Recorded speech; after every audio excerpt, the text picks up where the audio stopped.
Bueno, la verdad es que a mí esto me ha tocado de raspajillón, porque yo no tenía que haberle presentado, ni al presentador tampoco. Y bueno, me he hecho 600 kilómetros ahora mismo, me acabo de bajar el coche y me toca esto. Pero yo presentar a Basilio, que es el editor de la editorial Pigmalión, y Cian, pues para mí es un placer como escritor, y presentar a Andrea Verasturi, por supuesto, un grandísimo placer. Entonces, bueno, pues con Andrés comenzamos la inauguración, que nos ha tocado por desgracia hacerla a nosotros, y le cedo la palabra a Basilio. Señoras y señores, queridos amigos, muy buenas tardes. Corto. Me van a permitir que, aunque sea breve mi intervención, comience con el capítulo obligado de los agradecimientos. En primer lugar, al Ayuntamiento de Trujillo, que ha considerado oportuno contar con nosotros para participar en esta Feria del Libro de Trujillo, una feria del libro que se está haciendo un esfuerzo importante para relanzarla, para potenciarla, y eso en época de crisis es algo que hay que apreciar y hay que agradecer. Gracias igualmente a los organizadores de esta feria, a Ángeles, una librera con Ángel, y a Pepe Cercas, a quien acabo de conocer hace apenas una hora, pero que tenía constancia de su quehacer y con el que ya tenemos un vínculo contractual de autor-editor, porque tenemos el placer de haber editado una obra que él ha coordinado. Igualmente quiero agradecer a nuestro invitado, Andrés Verasturi, que bueno, pues ha hecho un hueco en sus quehaceres para acompañarnos, para hacernos disfrutar.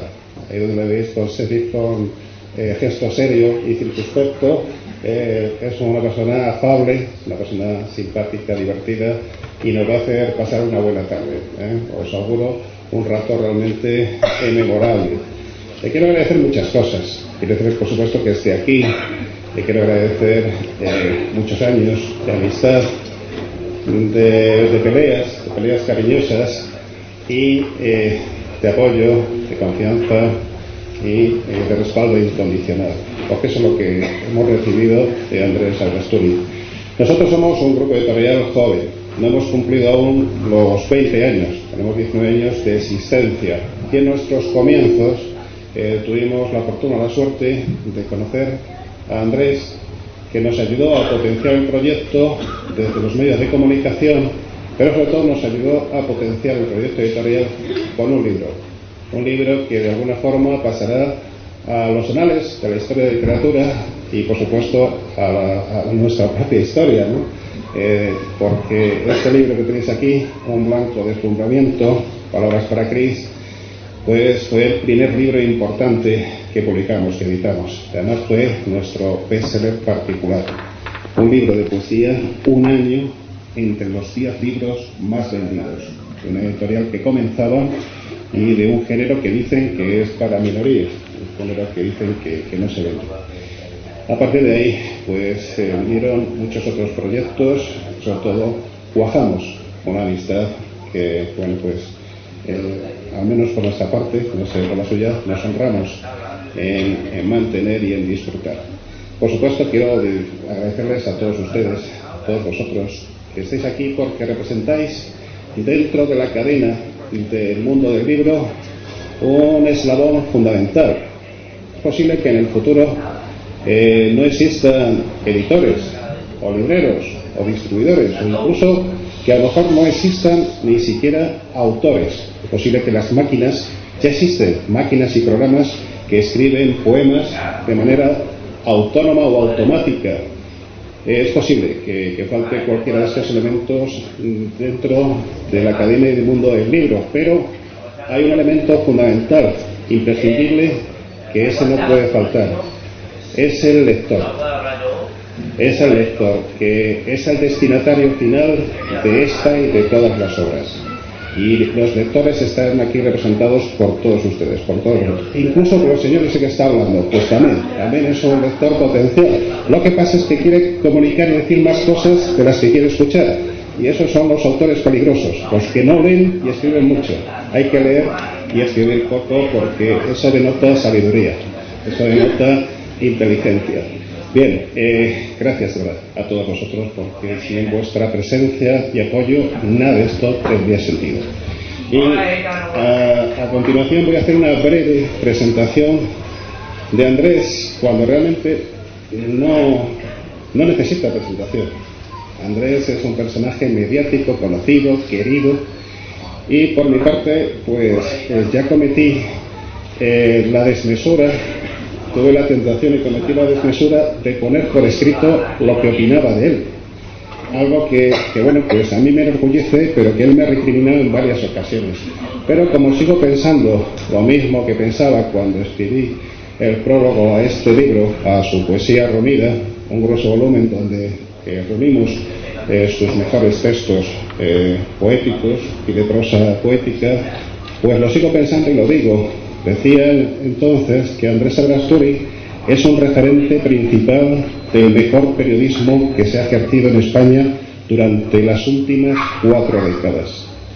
También pasará a la historia de la literatura, muy a su pesar, como un excelente poeta, a mitad de camino entre la poesía social, por una parte, entendida, según afirmaba Pepe Hierro, como una tendencia literaria marcada por el compromiso político, derivada de su sentimiento ético, su afán de justicia, su solidaridad con el oprimido, su clamor contra el opresor, y por otro lado, la poesía de Andrés es deudora de la mejor poesía lírica, que se caracteriza por ser cauce de expresión de su subjetividad, de la subjetividad del hombre, de sus sentimientos y emociones al observarse a sí mismo y al contemplar al mundo del que forma parte.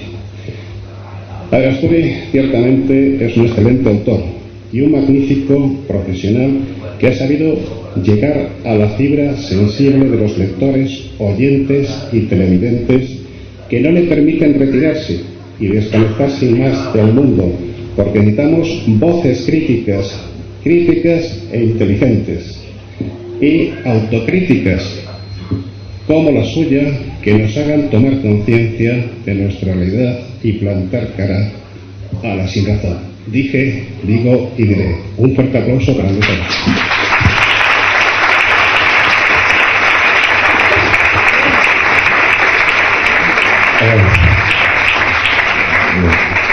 Muchas gracias a todos. Luego hablaré del prólogo, pero me lo ha dicho Basilio. Pero sí que me gustaría, porque hoy es un día de luto para España, para Europa, contribuir con el minuto de silencio que han tenido las autoridades y que no pueden presidir, porque estamos precisamente en un día de luto, que guardáramos unos segundos de silencio en recuerdo de todas las víctimas, de todas las familias, sobre todo destrozadas por ese terrible accidente de avión.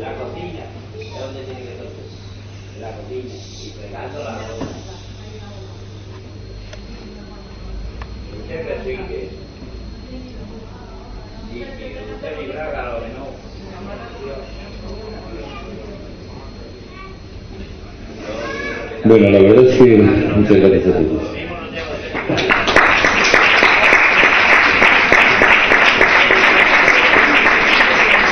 La verdad es que cuando uno amanece con una noticia de este tipo, cuando de repente en un vuelo que tenía que ser normal y que estaba todo preparado y que seguramente podíamos coger nosotros, de repente te encuentras con estos dramas, te das cuenta de todos los tópicos que manejamos siempre, ¿no? Uno se pasa la vida escribiendo, queriendo tener, algunos queriendo ser famosos, otros queriendo huir de la fama, queriendo dejar algo para la posteridad, queriendo ganar dinero, y de repente la vida realmente es una especie de cosa que dura, lo que duran 8 minutos de terror, que imagino que lo que vivieron esta pobre gente, 8 minutos bajando al picar, sabiendo que iban a morir. Y me está dando vuelta la idea de esta mañana, ¿no? Porque cuando te estrellas en un segundo, en 3 segundos, que estás 8 minutos saliendo que vas a morir, ¿no? Que no hay más remedio. Realmente es espeluznante toda esta historia. Pero bueno, vamos a hablar de lo que venimos a hablar, de la caída del libro y de todo lo demás. A ver, yo lo que decía es que, o sea, pasé que hice muchas tonterías, pero por cariño, ¿no? Pero algunas majaderías importantes, ¿no? Que estoy en los anales de la historia, de la literatura y no sé qué del periodismo. Dentro de 5 años, es más, cuando deje, una vez que dejas de salir en la tele ya dejas de existir en general. Y algunos más sobrevivimos porque todavía salimos, porque éramos muy feos cuando salíamos en la tele y entonces llamaba mucho la atención y la gente se acuerda, pero por lo feo, no por lo que decías en televisión, sino porque eras un tipo raro en aquella panorama de los telebombones y tal, y de repente aparece un tío con una nariz enorme que se sentaba en la mesa del telediario y decía cosas de otra forma, ¿no? Y ceceaba y no vocalizaba. O sea, no, bueno, y toda la gente se quedó con la copla y luego ya me quedé cargo, sería un coleta, tenía un pendiente y cosas verdaderamente insólitas en aquellas épocas para un informativo que era lo más sagrado de este mundo. Y lo hice así, no por ningún afán de hacer una batalla personal contra todo aquello, sino porque creía seriamente y en eso le quiero agradecer a Pilar Miro, que fue la directora general de televisión que me llevó allí y que tuvo la confianza en mí. Yo se lo dije, tía, mira lo que va a pasar, ¿tú estás segura que esto es televisión, que se me ve? Y me dijo que sí. Lo que pretendía era desacralizar un poco lo que era la información. O sea, que la gente que viera un informativo, sobre todo estamos hablando todavía cuando había televisión, una sola, la única, la televisión normal y el UHF, ¿no? El UHF se llamaba entonces. Y en algunos sitios ni siquiera llegaba el UHF, en algunos pueblos de España. Aquello era como la Biblia, ¿no? Era como un Sinaí, bajaba el teleinformativo, el telediario y era la verdad absoluta. Entonces yo quería transmitir que mire usted, esto es lo que le contamos nosotros, pero vaya usted a saber si esto es verdad o es mentira. Parece ser que sí, pero hay que poner en cuestión, hay que ver las fuentes, hay que saber de dónde vienen, hay que... ¿Por qué le pongo yo esta primera noticia y no se la pongo la segunda? Estoy manipulándole de alguna forma, ¿no? Porque al hacer un telediario, al elegir, al hacer un periódico, incluso al escribir un libro, siempre estás manipulando al lector, al televidente o al que escucha la radio. Tú eliges entre las 50 noticias que tienes encima de la mesa, eliges la que quieres, pones en primer lugar la que te importa, en segundo lugar, generalmente lo haces de una forma objetiva, lógicamente, o intentas ser objetivo, y eso es uno de los problemas que luego hablaremos de la literatura y el periodismo.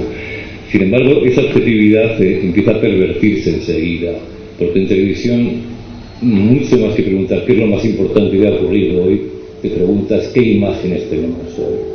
Es decir, la imagen es más importante muchas veces que la noticia, y si tienes unas buenas imágenes de una noticia que podría ir en segundo o tercer lugar, abres con esas imágenes en lugar, y ahora lo estáis viendo, todos los informativos se han convertido cada vez más en espectáculo y están una crónica de sucesos permanente y la primera noticia política normal con la que se podría abrir, hombre, salvo excepciones de las cosas de Andalucía, las elecciones de Andalucía y todo eso ya es evidente, pero en general en un día normal siempre se abre con una noticia que dices, ¿y por qué abren con esto? O sea, o tienen imágenes o es un suceso, nunca abren con una noticia normal de política que pasaría en ese sentido.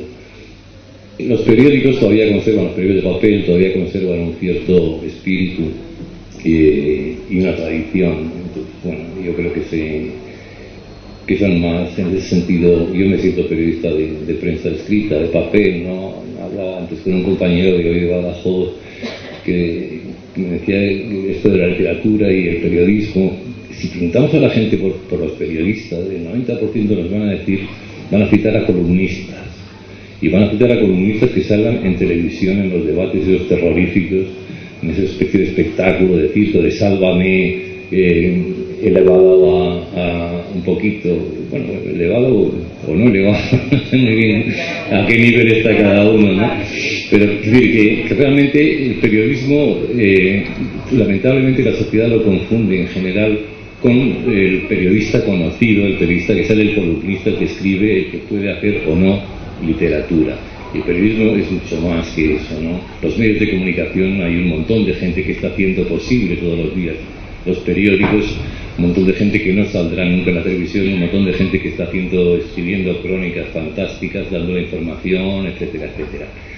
La relación entre periodismo y literatura es una relación viejísima y es una relación además muy dialéctica siempre, que ha tenido desde siempre defensores y detractores. Se han escrito gruesos volúmenes hablando de si la literatura entraba en el periodismo, si el periodismo era literatura.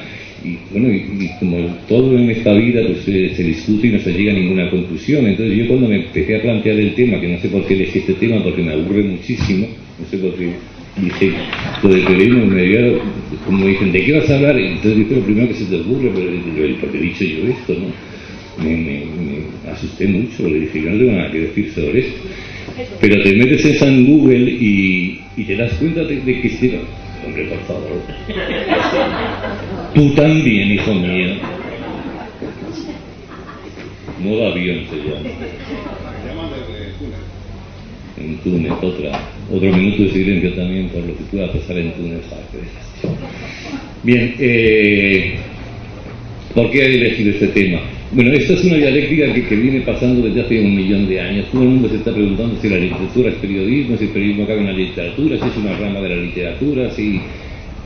Y es una pregunta que es completamente absurda. Primero, porque yo no sé lo que es la literatura. Y si alguien lo sabe y es capaz de darme una definición, me imagino que los editores sí, porque lo saben todo, pero si alguien es capaz de decirme qué es la literatura, pues que levante la mano y me lo diga y me lo aclare.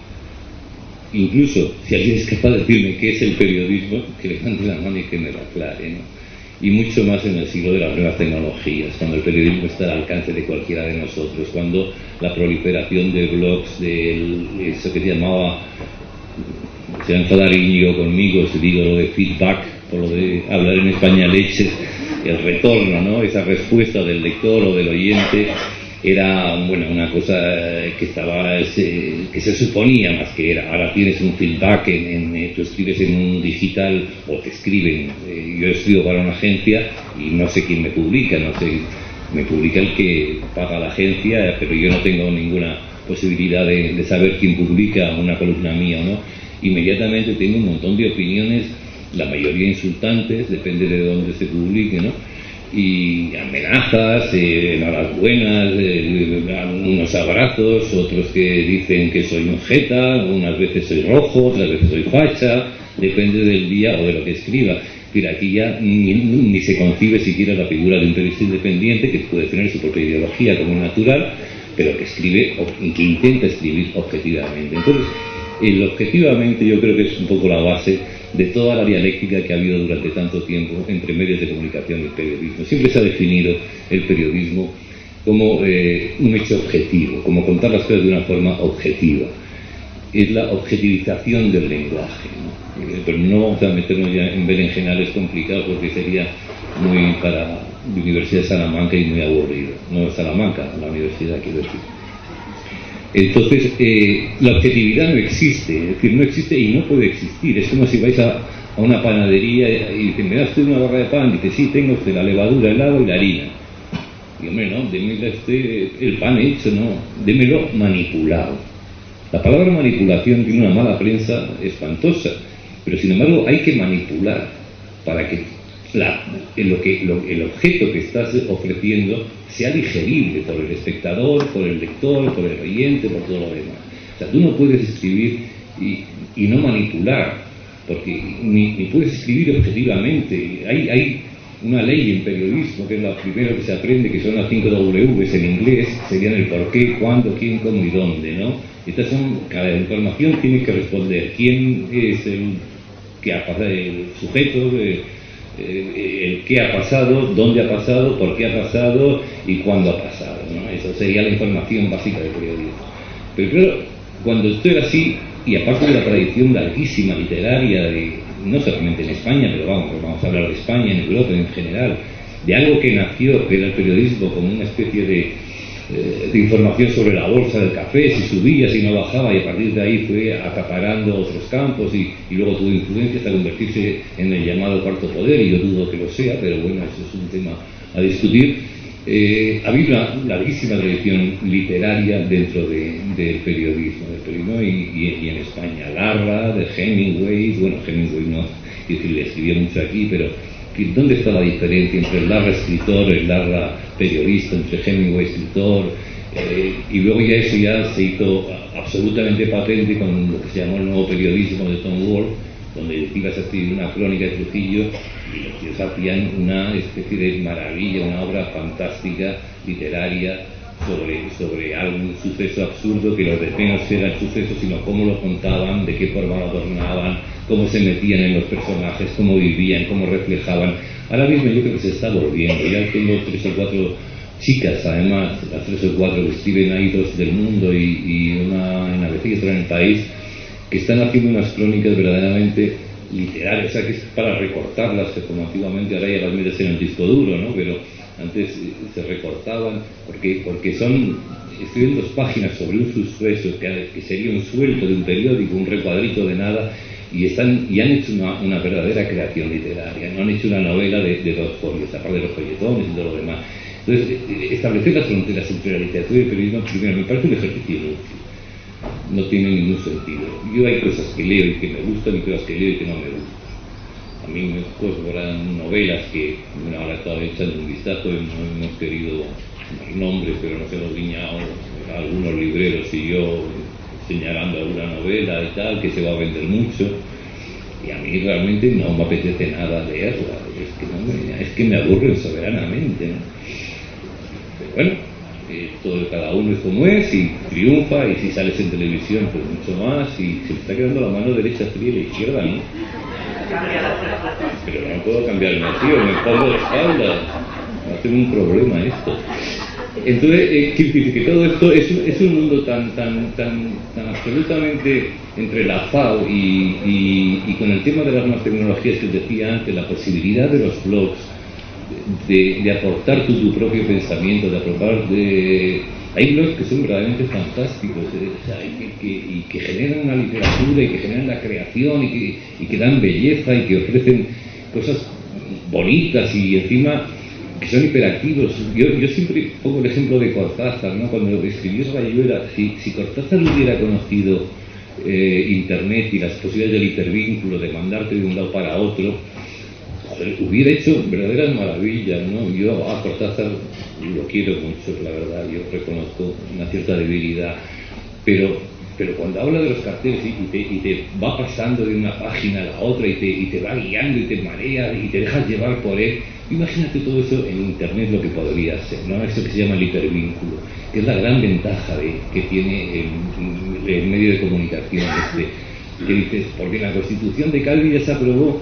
Claro, hay mucha gente que no tiene por qué saber qué es la Constitución de Cádiz. ¡Pum!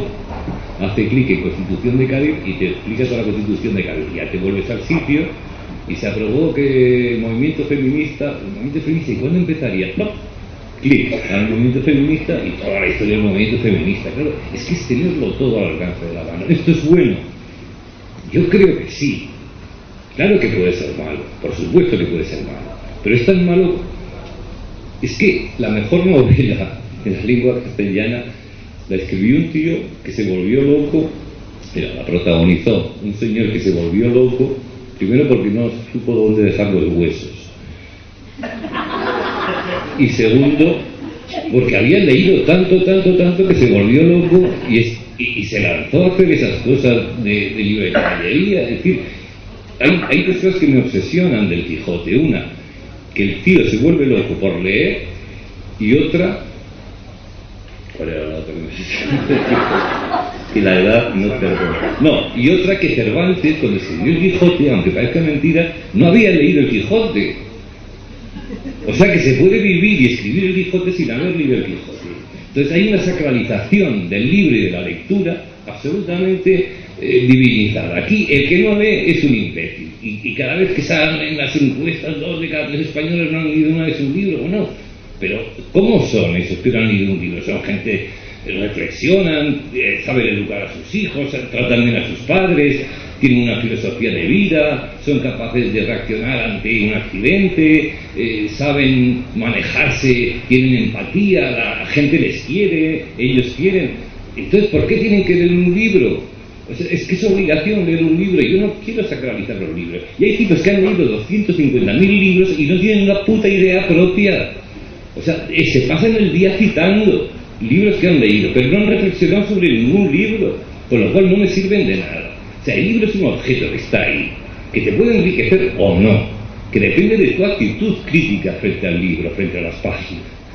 Pero hay gente que ha leído toda la literatura del mundo y no tiene una puñetera idea propia, y hay gente que no ha leído ningún libro y son un ejemplo de sabiduría. Y no voy a poner el caso del pastor extremeño, del filósofo, que tal, porque es un tópico ya y todo el mundo, bueno, siempre hemos hablado del clásico pastor que se lo sabe todo, pero que es verdad, es que viniendo en helicóptero de un pueblo de Toledo, de Ajos, creo que se llamaba, no me acuerdo, Cebolla. Ya sabía yo que iba por ahí. Hombre, ajo, cebolla, berenjena, Scooby-Doo, ¿no? Aquí los intelectuales les llevamos estábamos trabajando en Radio Nacional, y hacíamos una semana de la radio, no sé qué historia. Entonces cogimos a un pastor que nunca había salido de Cebolla y le metimos en un helicóptero, que a mí me pareció una idea perversa, digo, no me parecía el ridículo, porque claro, el pobre señor pues se va a asustar y no tiene por qué decirme, no sé muy bien a qué se debe, pero bueno, como era un mandado, era un redactor, pues vete tú en el helicóptero, y yo, y me dijeron que sí, que tenía que ser yo. Entonces nos subimos con el capitán de la Guardia Civil, que era un helicóptero de la Guardia Civil, con el piloto, don José, que era el pastor de Cebolla, y un servidor. Entonces nos pusieron los cascos para hablarnos, porque en el helicóptero por lo visto no se, ahora habrá cambiado, pero no se oye nada, tienes que hablarte de los cascos. Y ya, bueno, allí en Cebolla nos esperaba todo el mundo y tal, en un campo de fútbol tomábamos tierra, y entonces ya vino don José con su callado, su boina y tal, su boina, que me gusta más boina que boina, y bueno, entre grandes aplausos nos subimos al helicóptero. Y el helicóptero íbamos a tomar tierra en la Plaza Mayor de Madrid. Y cuando llevamos 5 o 6 minutos volando ya en aquel bicho que hacía tanto ruido, dijo don José por primera vez: "Pa' mí que no vamos a Madrid". Y entonces el capitán que de la Guardia Civil, hombre y tal, no sé qué, no sé cuánto, el pilado, que era que usted. José ponía cara. Y entonces yo, como me fío mucho más de don José que de digo, oye, ¿estáis seguros que está en la carretera que va a Madrid? A ver si nos estamos yendo para el norte en vez de para el sur. Yo no sé dónde me caí Toledo, si al norte o al sur, yo soy un desastre en geografía. Bueno, a los 5 minutos se dieron cuenta que nos estábamos yendo a Madrid. Y del que don José tenía toda la razón del mundo, tuvimos que dar la vuelta y volver por donde decía don José, dice, hay que tirar para allá. Y yo lo veía desde la altura y decía, hay que tirar para allá. Y para allá estaba la Plaza Mayor. Y es decir, por mucho capitán de la Guardia Civil, y esto es un ejemplo de que realmente la sabiduría, el conocimiento y todo lo demás nace de la experiencia, de la reflexión. La cultura no es más que una adaptación al medio en que se vive, una adaptación lo mejor posible al medio en que se vive. Pero no tiene ningún sentido el estar discutiendo eternamente si la lectura, claro que abre campos, y si tú lees libros y tal, te puedes imaginar mundos, y te puedes imaginar cosas, y te puedes dar, pero no es obligatorio leer, y el que no le guste leer no tiene por qué avergonzarse. A mí me aburren las novelas, os lo digo claramente, me aburren muchísimo las novelas, y yo voy a esperar 50 años, que viviré seguramente 50 años más. Y cuando se siguen reeditando las novelas que ahora están de moda, dentro de 50 años me meteré con las novelas. Pero, y Basilio lo sabe mejor que yo, ¿cuántos libros se editan en España al día? ¡Al día! 72.000 al año. En España se publican 72.000 títulos al año. Es verdad que la mitad son la historia de la patata y su introducción, que la paga el Ministerio de Agricultura, no sé qué, para pagar un favor a alguien. El otro es el espárrago y su crecimiento, no sé qué, el monotemático de la disfunción renal en los enfermos de no sé cuántos, pero vamos, de los 72.000 de literatura, de esto, que será por lo menos un 40 o un 50%, sí. Claro, esto sale a 5 o 6 libros o 7 por día, o más. Entonces, ¿para qué se escribe? O sea, este pobre me dice, escribe, pero ¿para qué? ¿Pero para qué voy a escribir? Es decir, voy a gastar papel, vamos a desertizar los pobres árboles que salen en papel. No nos va a leer nadie, vamos. Uno escribe el primer libro por vanidad, el segundo porque este se lo cree, porque todavía me lo creía, me decía, oh, escribe otro y tal. Y no, uno publica, que no es lo mismo, Uno publica primero por vanidad, porque se liga y tal, es poeta y esas cosas, y porque estás en contra del mundo y crees que la poesía es un alma cargada de futuro, como decía el pobre Gabriel, que allí estaba en su casita con la otra dándole al vino. Pero claro, la poesía ni es arma, ni está cargada de futuro, ni nada, es muy bonita, es fantástica, te hace vivir momentos apasionantes, pero desgraciadamente quien mueve el mundo no es precisamente Gabriel Celaya con su poesía, por desgracia. Entonces, ¿publicar para qué? Pues hombre, a mí me parece bien y todo el mundo tiene la ilusión de tener el libro, pero luego los libros duran 3 días, los libros, traer un libro, o sea, que yo escriba un libro, a mí me requiere un esfuerzo grande, ¿no? Yo no he escrito novela porque me parece imposible, ya a los 15 folios he terminado ya, he matado al protagonista, la he casado, a tiempo de costura ya se ha subido, se ha casado con el marroquí, que no me acuerdo cómo era aquello. Y ya ha terminado en el folio 15, pues ya se ha acabado, y entonces como no me puedo presentar a Planeta, que es lo único que me interesa, por la pasta, digo, con 15 folios, porque no lo admiten, te admiten un mínimo de 200 o no sé qué, 200 libros, no, en 200 folios no se nos volvería que contar ni de broma, ¿no? Entonces, pues la novela no me interesa mucho, porque la novela, pues, para leer la novela de otros, me la escribo yo. Es decir, es que yo no quiero que me cuenten cuentos ya a estas alturas, que pueden ser muy apasionantes y que yo respeto de verdad, con toda mi alma, pero me interesa mucho más el ensayo, me interesa mucho más la poesía y me interesa mucho más leer lo que leí seguramente a los 15 años sin tener pajolera idea. A mí me parece que es fundamental leer a destiempo. Cuando leíamos en el Ruedo Ibérico, cuando conseguías libros que estaban prohibidos en España, eso estoy hablando de una época que la mayoría de vosotros no, bueno, algunos veo que sí os conocéis, pero otros no tenían ni idea que había que comprarlo de tapadillo y todas las cosas, y leer a César Vallejo, gente que es absolutamente normal y que estaba prohibida, que era una cosa verdaderamente incomprensible, ¿no?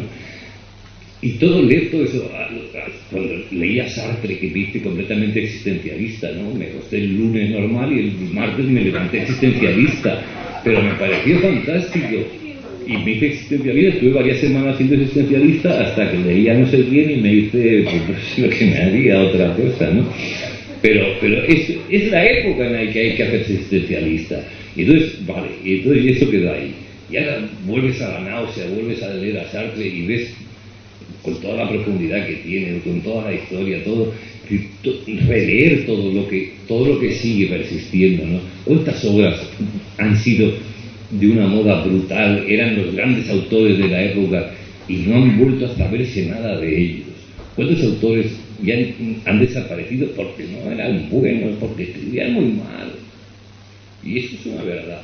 Y entonces, bueno, con el periodismo pasa lo mismo, es decir, ahora lees a Pemán, en los artículos de Pemán, y pueden tener una cierta vigencia, pero no corresponden a la época, porque eran artículos en la literatura, estaban bien escritos, pero que estén bien escritos no es suficiente. Esto iba a ser un diálogo que íbamos a hacer Basilio y yo, pero parece que se ha convertido en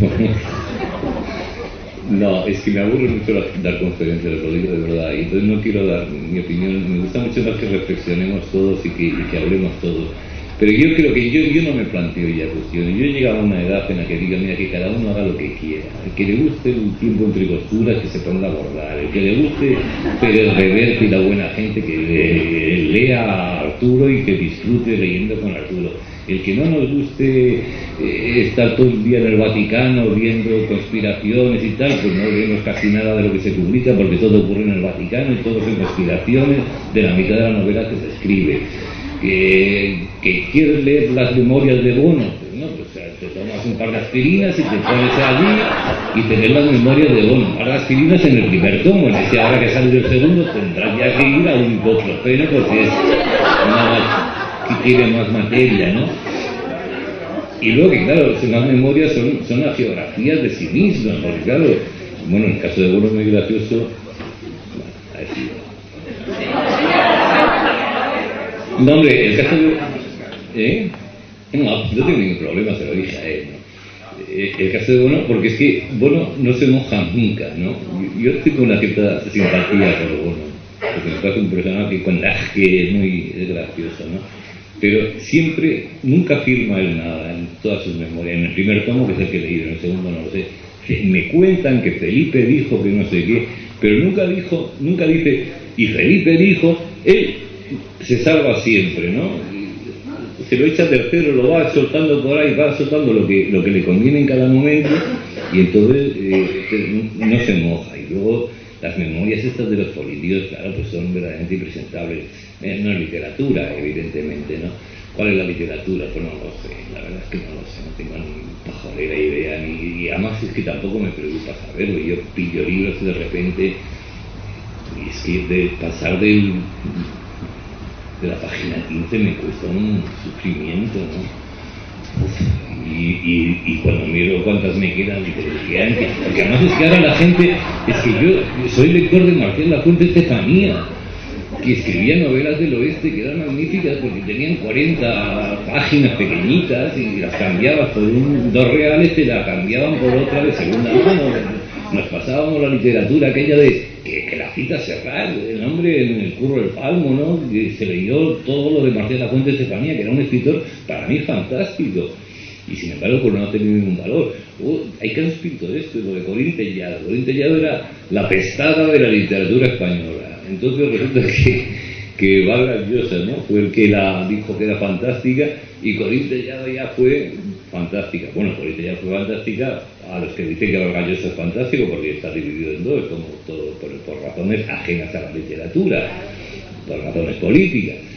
Benedetti venía aquí el pobre, llenaba todos los auditorios salidos y por haber, había gente esperando fuera, como yo prácticamente, solo que con más capacidad, y entonces todos los poetas le negaron el pan y la sal, los poetas oficiales, porque llenaba auditorios, y cuando los poetas oficiales daban un recital venían 15, que eran 15 primos que habían traído de varias partes de España a billete pagado, porque nadie es capaz de oír un recital de un imbécil que se cree que escribe como Dios y que no dice más que tonterías que no entiende nadie y que no sirven para nada.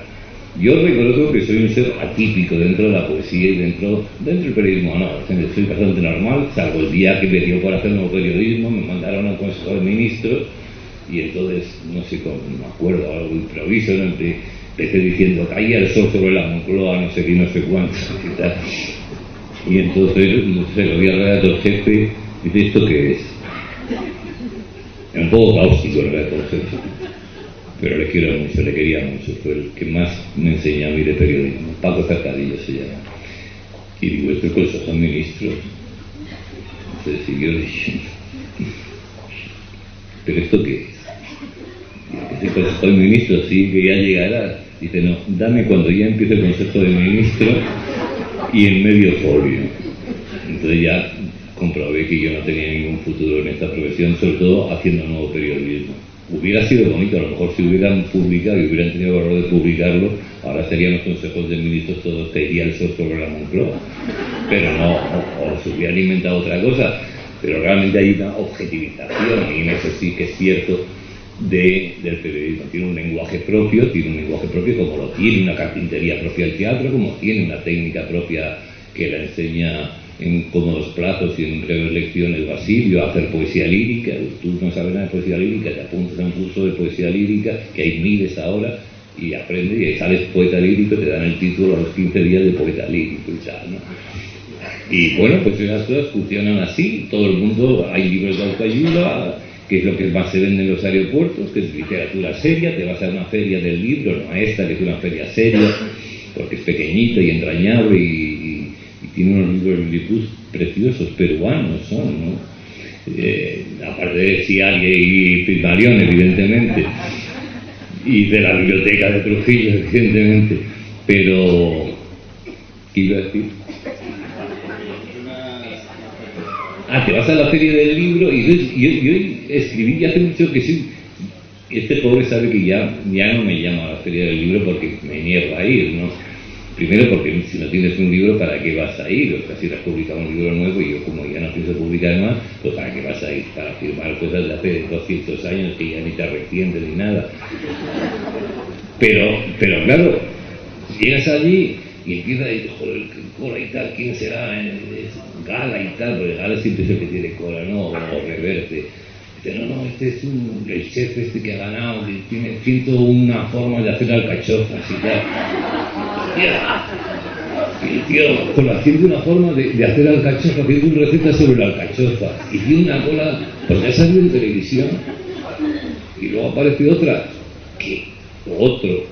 para no dar pistas, a la que yo fui redactor jefe suyo y que tenía que cambiarla el texto entero, porque no sabía escribir. O sea, aparte de falta de ortografía, no sabía escribir, no sabía titular, y yo le ponía el texto, le rehacía y era adjunto al subdirector, le volvía a escribir la crónica con una paciencia infinita, y al día siguiente llegaba él llegaba, lo leía, y ¿tú te crees que me preguntaba por qué me has cambiado el texto? Estaba encantado y dice, qué bien me ha salido eso.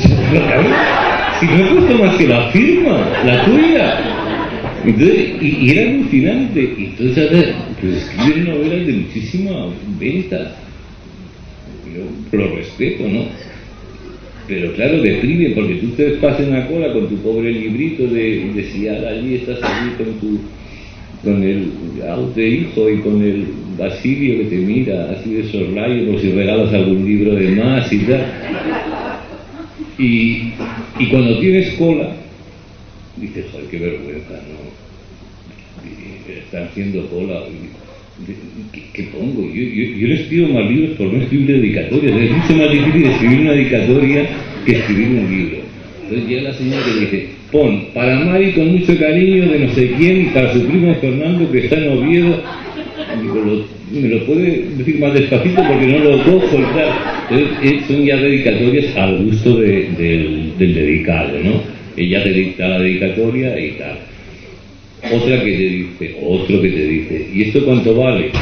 Joder, ya te quedas un poco cortado. Claro, son libritos porque tampoco parece que sean gruesos de volumen. Y no sé cuánto valdría, ¿no? Pues dices, tú disimulas, porque tampoco vas a dar el precio de tu propia obra. Y dices, no sé, este señor no sabe, y ya pregúntale a él. Y el otro dice, pues 20 euros. Dice, joder, 20 euros. Si tiene 50 páginas, yo de usted, yo le compraría Gala, porque por el mismo precio tiene por lo menos 500. Dice, pues sí. Y entonces pues ahora nunca lo sabrá, pero yo le mando muchos lectores a Gala. Nunca me lo agradecerá bastante.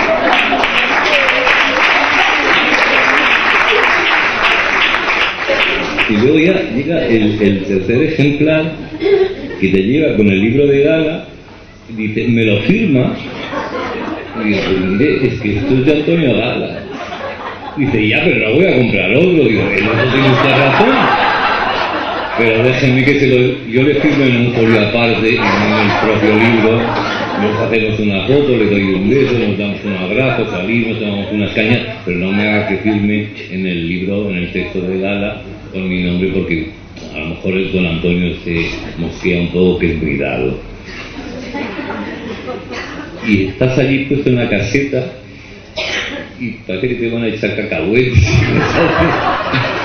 Es un desastre, porque cuando no tienes gente te da un bochorno horroroso, no sabes a dónde mirar, es muy fácil. Lo del Corte Inglés está mucho mejor organizado.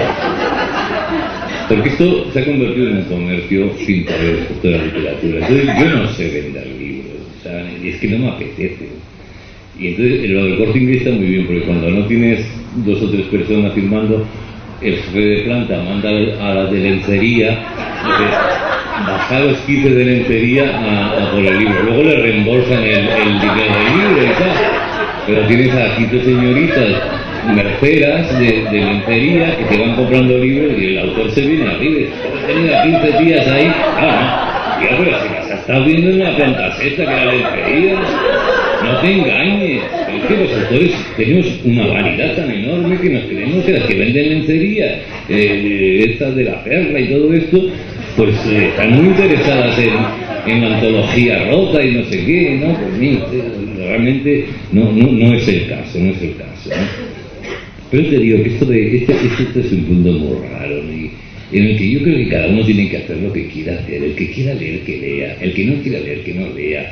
El libro no te va a dar la vida, el libro no te la va a quitar. Te puede ayudar como te puede ayudar una conversación con un abuelete en un sitio y te va a enseñar muchísimo el abuelete y el libro te va a enseñar. Y luego hay mitos que yo no me atrevo a decir, pero dice, a mí el Principito, pues a mí el Principito me pasa muy feliz, si no, pues no lo puedo decir, entonces no soy intelectual. Entonces me digo, el Principito, ¿has leído? No pasé de la tercera página, o sea, si también me pone de los nervios y tal, y has leído, pero es muy bueno, Manger es muy bueno. Entonces quieres estar en una, claro, cuando llegas a una edad provecta como la mía, pues ya dices, mira, esto es un coñazo, ¿no? Y ya lo dices y yo no leo más que lo que me gusta, lo que me interesa y sobre todo lo que hago es releer, que me parece que es muy importante. Leo a la gente amiga nuestra, a la amiga deseada, a gente que te gusta, pues a gente a la que quieres, pero lees por cariño, no por literatura, y hay cosas que te gustan y cosas que no, pero me parece mucho más importante leer que leer. Bueno, el libro de Aute, pues es que si yo amo a Aute por encima de todas las cosas, ¿no? Y todo lo que escriba me podrá gustar más, no me gusta nada la portada. Tiene cara de como diciendo, ¿por qué me cuesta? Tiene autorretratos Aute, pero he dicho a su hijo, mucho más guapos, donde está mucho más tierno, mucho más Aute, mucho más él que la portada que le ha visto de tal. Ya, sí, es que él también se vuelve tarumba de vez en cuando, pero muy mal. Y luego las portadas mías son muy graciosas porque son todas absurdas, porque esto es un cuadro mío, que ese sí me gusta. Pero luego le entró la manía por sacarme a mí de todas, creyendo que porque me sacara a mí iba a vender, y fui bajó en picado, o sea, el único que se vendió fue todo lo demás. Tenemos 250.000 libros en los almacenes, por lo menos, porque cuando empecé a salir en la portada no lo compraba nadie, claro, con buen criterio por otra parte, ¿no? Pero no sé, y ya está, ya no sé qué más decir. Llevamos mucho tiempo hablando, ¿no? Bueno, después de esta magnífica campaña para promover la lectura. Para promover la libertad del que quiera leer y se divierta leyendo, que lea, y el que no quiera leer porque no le divierte puede ser absolutamente feliz y puede saber mucho y puede entender la vida muy bien, que no es obligatorio leer, que es conveniente, pero que se puede ser muy sabio y no haber leído un puto libro. Ejemplo, Cervantes, que no leyó el Quijote, insisto, y lo escribió. Pero que no ataco al libro, de verdad, que no te quieren. Tengo que seguir hablando yo, hablas tú por aquí. De acuerdo, la verdad es que os dije que iba a ser muy divertido, muy ameno, muy instructivo. Pero Andrés, como buen escritor, como buen poeta, es un fingidor. También nos engaña, también exagera o también distorsiona la realidad. Porque hay libros que pueden cambiar una vida, o hay libros por los que merece la pena vivir. Indiscutiblemente, para mí, uno de esos libros fundamentales en mi vida, como lector y como editor, es este librito. Un libro que me gustaría que nos contase Andrés cuánto tiempo tardó en escribir, por qué lo escribió, si realmente tenía razón de ser, si considera que fue una pérdida de tiempo, si las personas que lo han leído, el feedback que ha recibido, le motivó para seguir escribiendo y, en definitiva, cómo lo ve ahora, unos cuantos años después de haberlo escrito. Creo que es un libro que tiene su intrahistoria y puede que no la cuente completa, pero sí que a mí me gustaría que nos diese al menos unos cuantos matices. ¿Os parece? ¿Sí? No me parece. No, vamos a ver, yo he dicho que no soy un autor. Yo no me considero un autor de libros. Yo me considero un señor que de repente escribe libros. O sea, de repente escribe un artículo, le sale largo y se convierte en un libro. O escribe un poema y le sale mucho más largo todavía. Yo no sé escribir poemas, de libros de poesía como los que publicáis, o sea, de poemas de 20 líneas y luego otro poema. A mí no.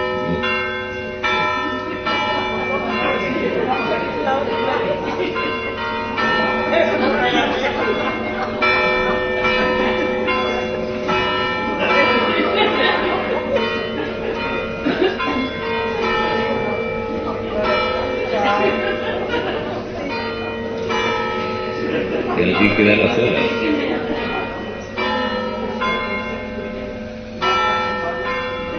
No sabéis lo que tenéis oyendo las campanas. Cuando Tierno Galván dijo que quería que en Madrid se oyeran las campanas, fue uno de los grandes aciertos. No se oyen sin oírse, ¿no? Pero qué bonito son las campanas. Lo malo es cuando no las descuelga el párroco a las 4 de la mañana. Eso ya empieza a ser un poco más chungui, pero ya están entrando. ¿Qué era el asunto? El libro. No, realmente yo escribo los libros por casualidad. Yo nunca me he propuesto escribir un libro, ¿no? Es mentira, me propuse escribir dos que no están aquí porque no tienen nada que ver.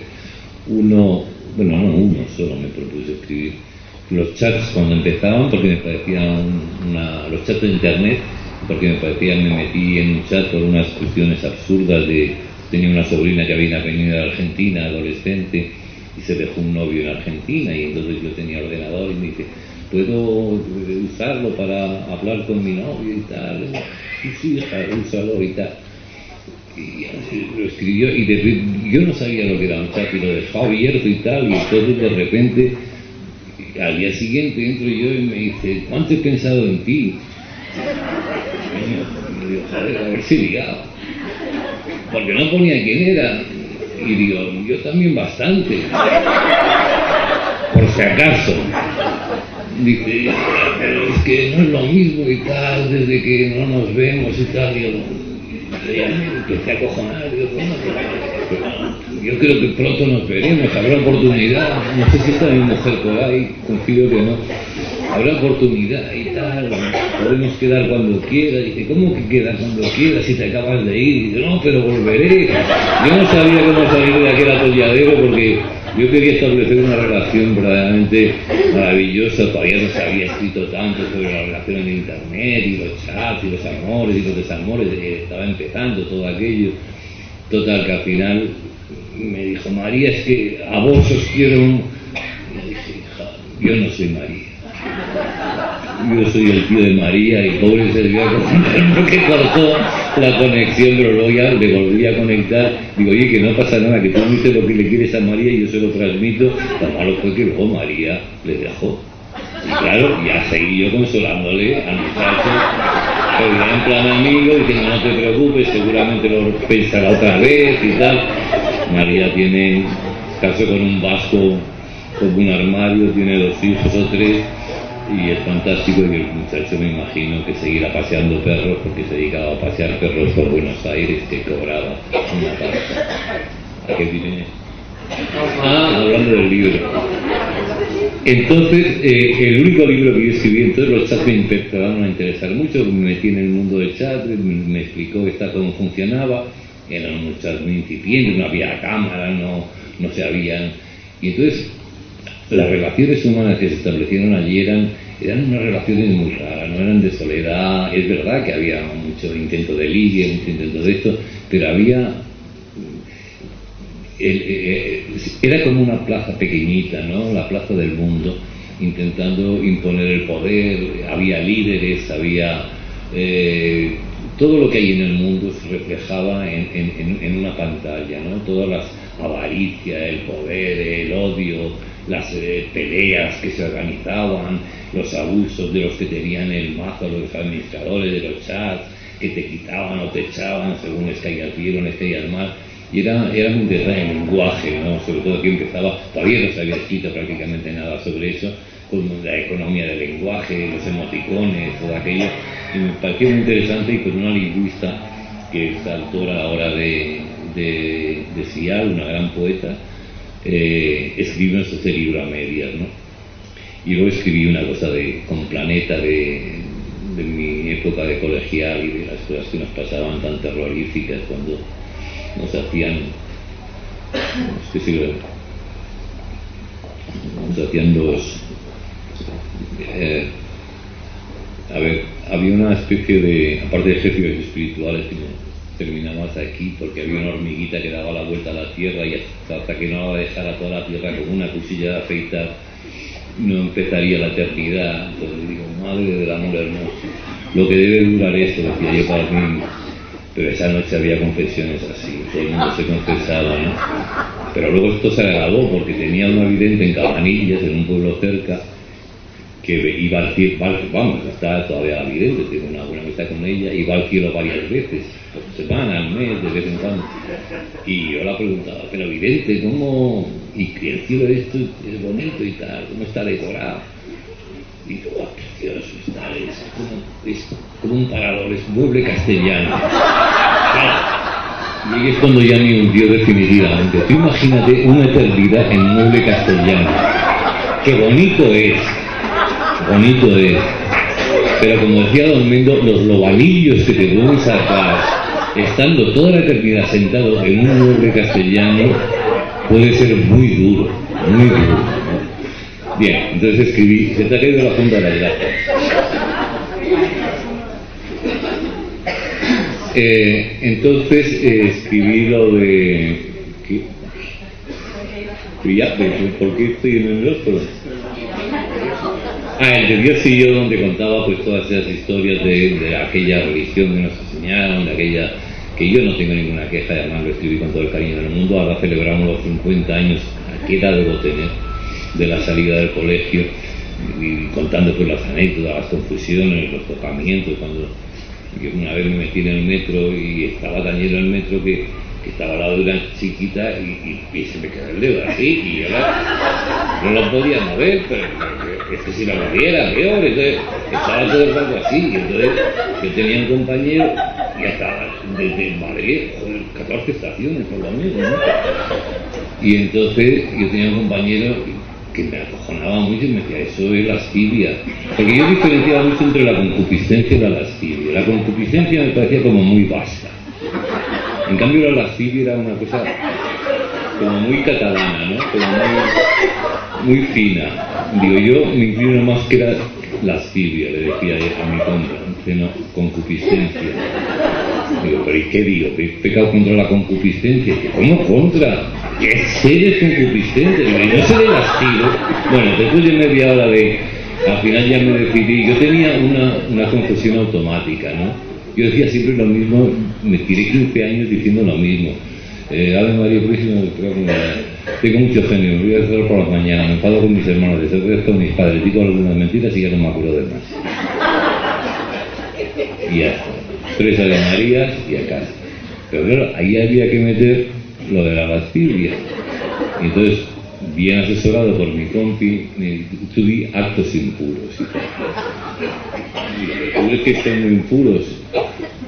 Joder, esto es lo peor que puedes hacer y tal. Entonces yo dije, tengo yo género de dar por la mañana de cometer actos impuros para pasarlo así como de tapadillo, y que, pero coño, los curas tienen un resorte y cuando oye el impuro sale ahí. Entonces ya me dijo, pero estos actos impuros fueron voluntarios y tal.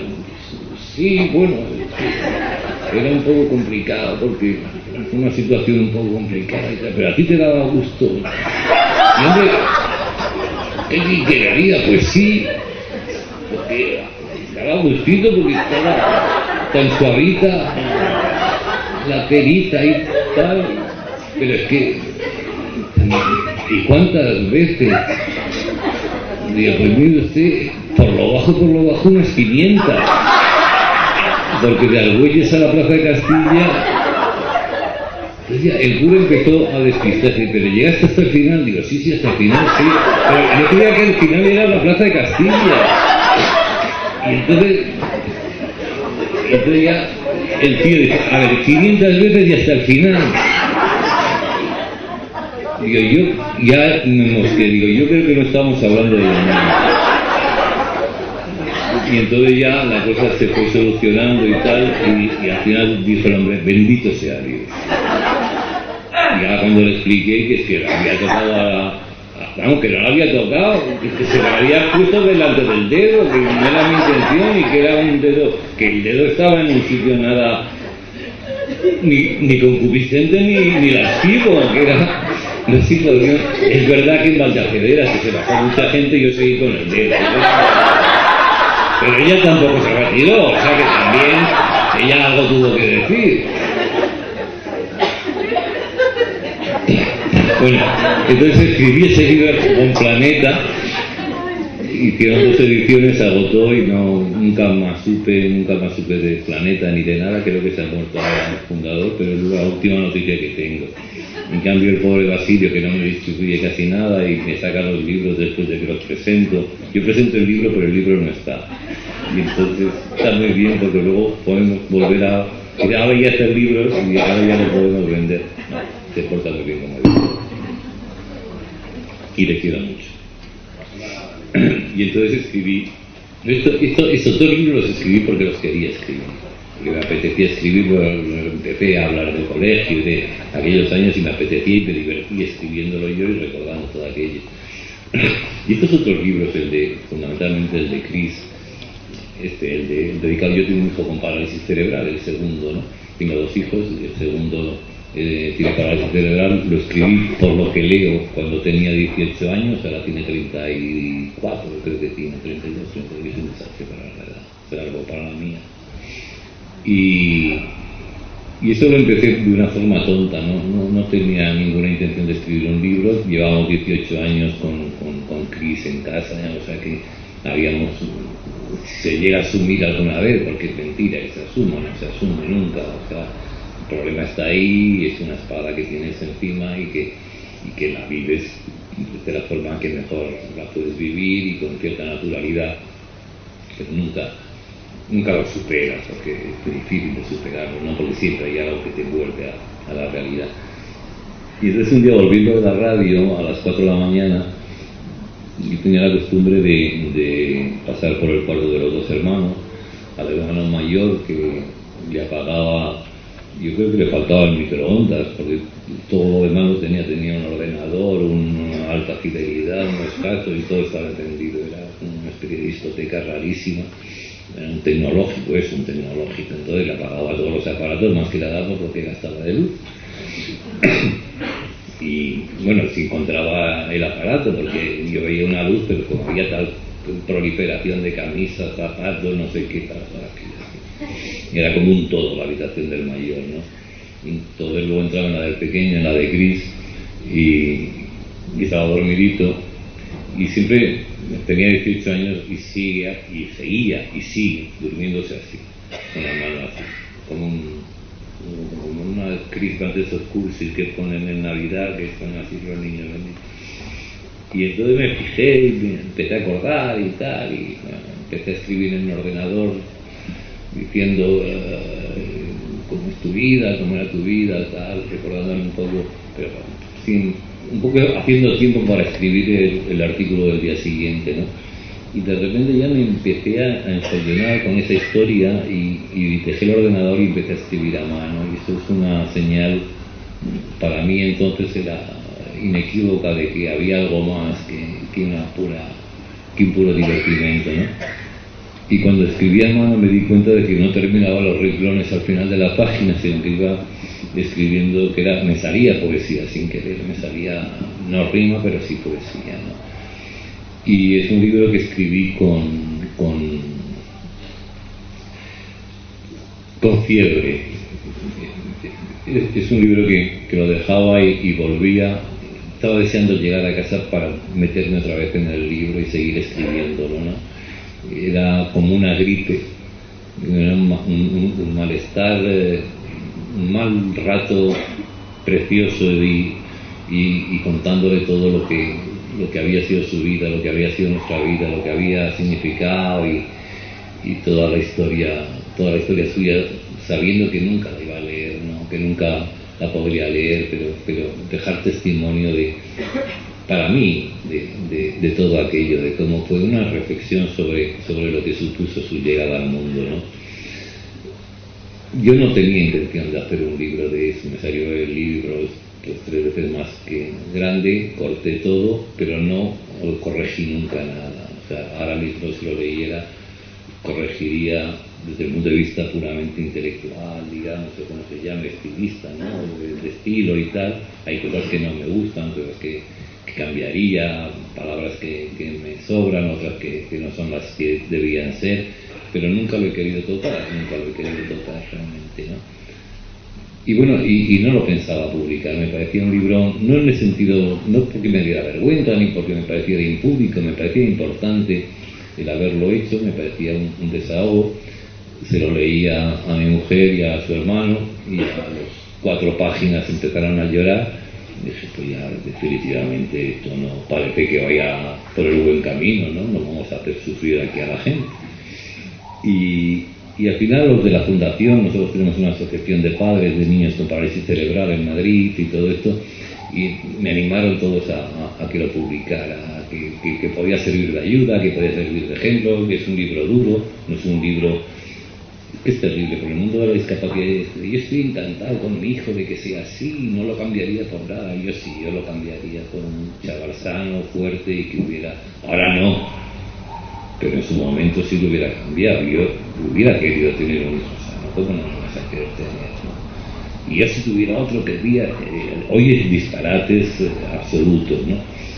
Y bueno, al final este loco se animó a publicarlo y funciona bien, pero funciona bien, aunque él haya dicho que todas esas cosas de los más vendidos y tal, no era un valor literario lo que tenía el libro, era un valor testimonial, y quienes lo compraron porque se sentían de alguna forma identificados, porque tenían a alguien cerca, y porque vieron que no era un libro de poesía normal, que no era un libro de esos de poema, de otro poema, es una larga historia, es la historia entera de mi hijo, ¿no?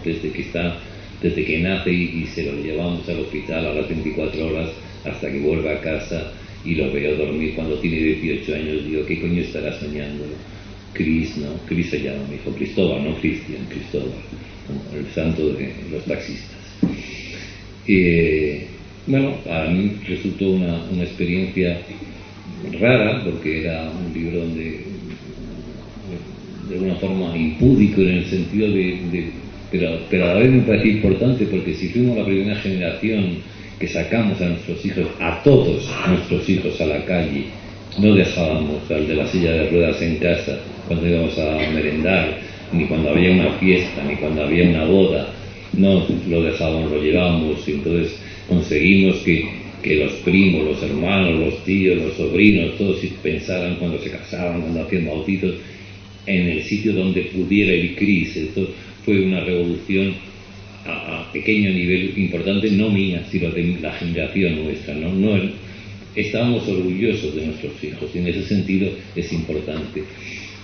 Y luego hubo un hecho muy concreto que me justificó a mí mismo, ¿no? Yo me encontré con una señora mayor cerca de casa donde vivía, y entonces se paró y me dijo, muchas gracias por el libro que ha escrito para su hijo y tal. Y yo pensé que era una señora pues, normal, y que vamos, que te dan gracias, te paran a veces o lo que sea. Y le digo, pues nada, encantado de que le haya gustado y tal. Y dice, no, si es que no es que me haya gustado, es que me ha liberado usted de algo. No sé. Dice, mire usted, yo tengo un nieto que tenía un síndrome de Down muy fuerte, profundo, hay muchos grados, ¿no? Entonces, el síndrome.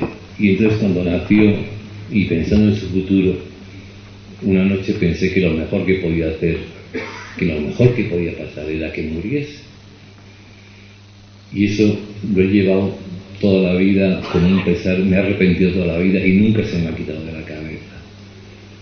Y cuando he visto que usted lo dice en el libro, que hubo una noche en que esperaba que llevaran y le dijeran, mira, hemos hecho todo lo posible, pero el crío no ha aguantado. me ha liberado de todo eso, porque digo, es que es verdad, es que lo piensas, ¿no? Y luego te arrepientes, pero hay un momento en el desatino este de la discapacidad, de esta vida condenada, no sabes muy bien a qué, no hay diagnóstico, no hay futuro, no hay posibilidades de saber nada, de llegar a nada, hay sufrimiento, hay dolor, hay operaciones, es un libro duro, es un libro bastante duro, ¿no? Y realmente llegas a pensar y a no avergonzarte de decir que es que si me dicen que Cris en ese momento, cuando apenas era un renacuajo que nos oíamos con el cristal por medio en aquel y los pasillos enormes de La Paz, te acercaban la incubadora y tú mirabas al crío y él ni siquiera te miraba a ti porque no tenía edad todavía para mirarte, con los labios descoloridos, ensangrentados porque le habían operado, le habían cerrado el paladar, era bastante duro, ¿no? Pero duro para ti y duro para él. Lo que pasa es que nunca sabes si realmente la gran duda que tienes es lo deseo porque me quiero quitar el problema de encima o lo deseo porque él no sufra, ¿no?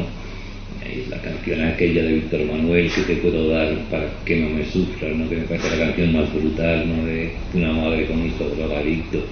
Es que realmente no sabes qué hacer, ¿no? Y darle dosis para que muera, en el caso de la canción de Víctor, o que tuviera una cianosis, estuvo en la UCI, realmente no fue nada fácil todo aquello, ¿no? Pero quizá la reacción de aquella mujer, de aquella abuela, que le había liberado un poco de esa especie de arrepentimiento permanente, que no se lo había quitado nunca de encima, porque en un momento determinado llegó a pensar que lo mejor era que su crío que no siguiera adelante, que siguiera en el camino, que lo iba a pasar mal. El haberla quitado ese miedo, ese arrepentimiento, esa especie de nube negra que tenía encima a lo largo de su vida, yo creo que justificaba la publicación del libro, ¿no? Y luego es verdad que he tenido en ese sentido muchas reacciones buenas, muchas reacciones malas. Ha habido gente de sanidad que lo ha entendido y que ha cambiado la forma de atender a estos hijos, esa separación que ya en algunos sitios siguen, en otros no siguen, el trato con las enfermeras, todo eso cambió.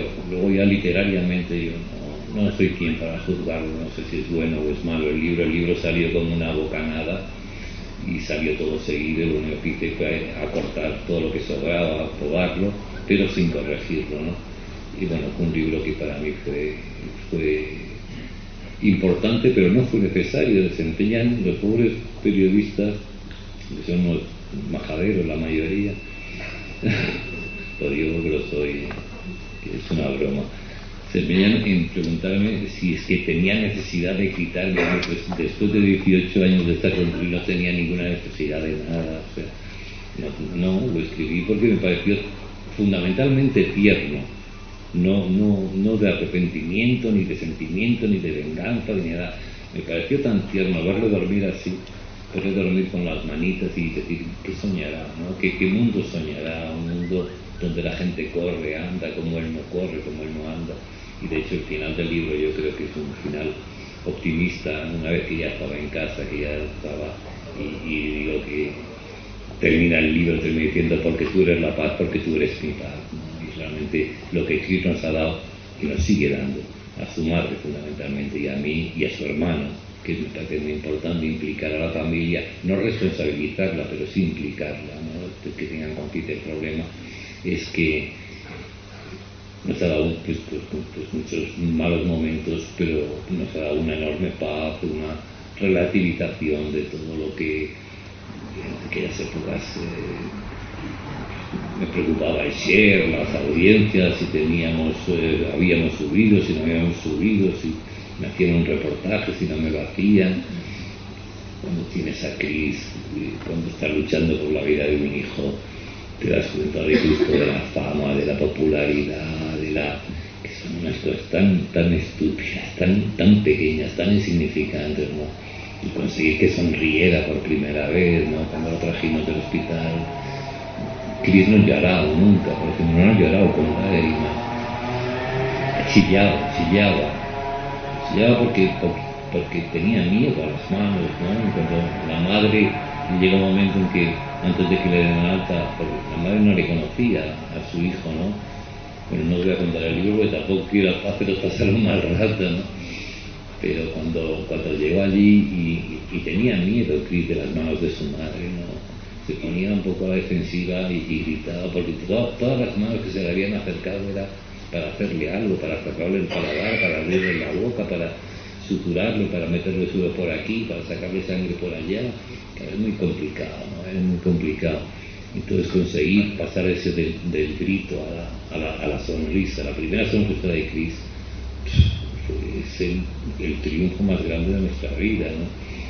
Si algo hemos hecho bien, ha sido, yo creo, que haberlo hecho feliz en la medida de lo posible, ¿no? Y el gran drama de esta historia es la falta de comunicación, ¿eh? O sea, hace un verano, creo que Lupe no está por aquí, confío que no. Sí está. Hace un verano, o sea, Chris tiene 34 años ahora, y me dijo, sin venir a cuento, fíjate que una de las cosas que yo más echo de menos es no haber llevado de la mano a Chris nunca. Chris nunca andaba, nunca podía andar. Y el llevarle de la mano, entonces me pareció, sí, pues sí, realmente es una pena, ¿no? Pero sin embargo, significa tanto lo de llevar de la mano en los primeros años a un hijo, ¿no? Es tan simbólico, no es una cosa puramente física de enseñarle a andar, es todo lo que encierra detrás, ¿no? Es ayudarle a dar los primeros pasos, a lanzarlo a la vida, a la independencia, a la libertad, hacia la autosuficiencia. Y el no haber podido hacer eso con un hijo es jodido, ¿no? Lo echas de menos, y una madre realmente lo echa de menos. Y yo lo que siempre me desconcierta es en todas las decisiones que hemos tomado por él, que seguramente que ya doy por hecho que las hemos hecho con buena intención, ¿no? Pero hemos acertado, ¿no? O sea, la falta de comunicación es terrible, o sea, que nunca le hayas oído articular una palabra, que lo puedes interpretar, creer y tal, pero el decir, pero ¿qué te pasa? ¿Te duele la cabeza? Yo daría la vida por un sí o por un no. Ojalá fuera que no me doliera la cabeza, ¿no? Pero esa falta de comunicación es lo que más seguramente, y es un poco lo que refleja en este libro. Y a pesar de todo eso, ahora que estamos en el centenario de Santa Teresa, siempre lo digo, yo soy bastante agnóstico, pero Santa Teresa escribió en un momento que decía que una tinaja llena de agua estaba igual de plena que un dedal lleno de agua, ¿no? Y nosotros teníamos en casa una tinaja, el del microondas y el ordenador y las botas y todo el rollo ese, y jamás ha estado llena de agua porque el mundo era horrible, los cantantes eran horribles, el trabajo era horrible, los profesores eran horribles, o sea, la pobre tinaja esa nunca ha estado llena de agua, la del mayor. En cambio el dedal de Chris lo hemos tenido, yo creo, siempre lleno de agua, ¿no? Era tan fácil llenar de agua ese dedal que bueno, pues ha sido, para mí ha sido un consuelo, sigue siendo un consuelo y sigue siendo una ilusión y una meta que nos hemos propuesto en esta vida. Y el gran éxito, insisto, no es lo que hayamos hecho nosotros, ¿no? Es la implicación de todo lo que nos rodea, que lo asuman como algo normal, como algo natural, ¿no? La vida del crío con su silla de ruedas a cuestas y que a la hora de planificar una boda, digo, pero a ver, hay rampa y tal, y que te lo pregunte una sobrina que no tiene nada que ver y que va a ser su día, y que si no hay rampa en el restaurante donde va a celebrar la boda, no la celebra ahí, aunque sea el que más le guste, para que pueda llegar a Cristo. Ese me parece ese gran triunfo del amor, fundamentalmente, ¿no? Y ahí sí que me siento orgulloso, evidentemente con mi mujer, mucho más que yo, de no haber hecho un drama y de no haber dicho no pasa nada, porque sí pasan cosas, pero no tiene por qué ser un drama, ¿no? Esa era la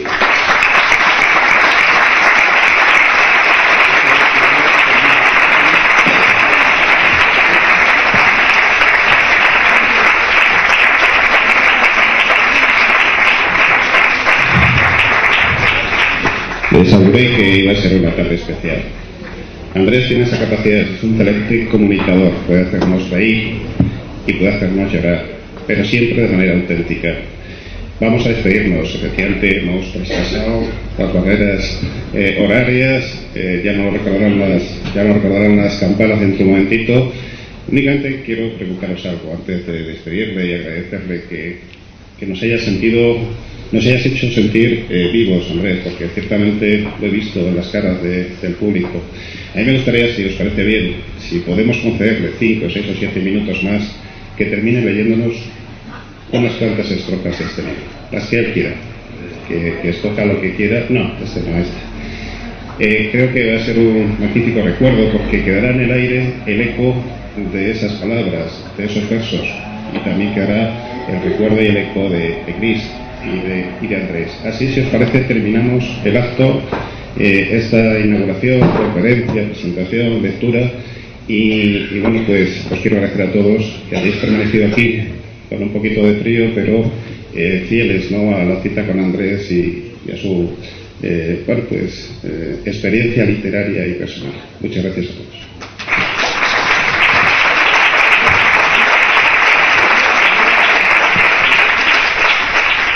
Sí, clásico atraco a mano armada, porque no me gusta nada leer poesía mía.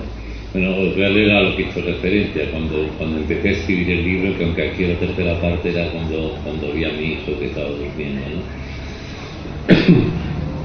Mi hijo duerme en su casa y en su cama. Me he sentado a su lado esta noche a mirarle despacio, sus gestos que conozco, sus dulces labios, esa frontera rosa de besos babeados. Mi hijo duerme sano y yo a su lado le contemplo en silencio. Me detengo en sus manos, en sus dedos largos y hermosos, finos, en sus ojos entre azules y grises, ojos claros que miran el mundo con asombro y dulzura, en sus brazos delgados, en sus piernas canillas, en su pelo cuajado. Cuando duerme mi hijo, coloca las dos manos entre la almohada y la mejilla y me pregunto qué sueña ya con 18 años. Serán sueños de niño, donde tal vez se explique este mundo tan raro que juega y corre y grita, mientras mi niño, fuerte y delgado, en la silla de ruedas se contempla la mano mucho rato y de pronto se ríe, y su risa es un canto. A mi hijo, de 18 años, lo que más le gusta es que le cojan brazos, pero yo ya estoy viejo y me cuesta y me niego, y mi hijo me trepa, me coge, me mira de tal modo que me vence y le levanto en brazos, y entonces se me agarra y se ríe y restriega su cara con la mía y me abraza y le abrazo, y ese abrazo es un canto. Mi hijo, en 18 años, nunca ha dicho mamá y nunca ha preguntado por qué la vida ha hecho lo que ha hecho. Mi niño nunca ha hablado. Mi hijo, ya lo he dicho, no sabe andar. Sujetándole puede dar unos pasos hasta que dobla las rodillas, pero en la silla de ruedas o medio gateando viene y va por la casa no sé cómo, y hay mañanas que yo estoy acostado, dormido, medio en ruinas, y de pronto aparece a mi lado y abro un poco los ojos y le veo y que me mira y le miro, y ese simple mirarnos con la mañana al fondo, os lo juro, es un canto. La boca de mi hijo es un vergel de dientes mal formados en el que la fonética pactada en los diccionarios no ha querido posarse. Por eso, para sus labios, invento yo sonidos y fabrico palabras que tengan el tamaño de su boca, las tallo y las horneo y las guardo, y cuando están maduras las desparramo entre sus sueños blancos, y en sueños sé que mi hijo dice madre, alba, amigo, hermano. Y cuando el hijo sueña, como ahora está soñando, con palabras que solo nosotros conocemos, con esas palabras que le hago en noches como esta, cuando mi hijo sueña, os lo juro, es un canto. Las manos de mi hijo no empuñarán banderas, ni fusiles, ni hoces, ni moldearán el barro, ni escribirán sonetos. Las manos de mi hijo nunca harán daño. Sus manos, sus dedos largos son torpes cuando agarran, pero acarician tanto, te buscan y te cercan con tanto ahínco, que ese cerco es un canto.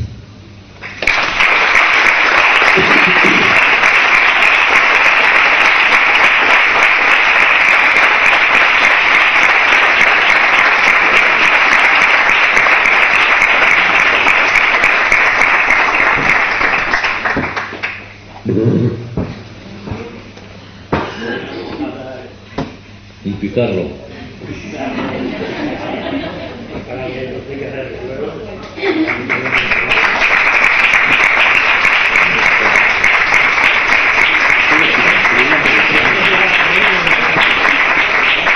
Hombre, había pensado rodar el grande, pero en el coche no comprobado y parece que no cabe en el maletero. Os agradezco mucho de verdad que estéis aquí. Parece que lo voy a decir en todos sitios, pero por Extremadura siento un cariño especial, ¿no? No, aparte porque mi director sea extremeño, me parece que es una tierra absolutamente entrañable, llena de gente dura, humilde, soberbia, orgullosa. O sea, no os voy a adorar el oído, pero aparte de los vascos, que bueno, los de Bilbao nacemos donde queremos y eso. No soy vasco, yo nací en Madrid, ¿no? Pero si hubiera que buscarse un sitio para echar raíces y para asumir como pueblo, yo creo que elegiría algún pueblo de Extremadura, me da igual. Muchas gracias a todos.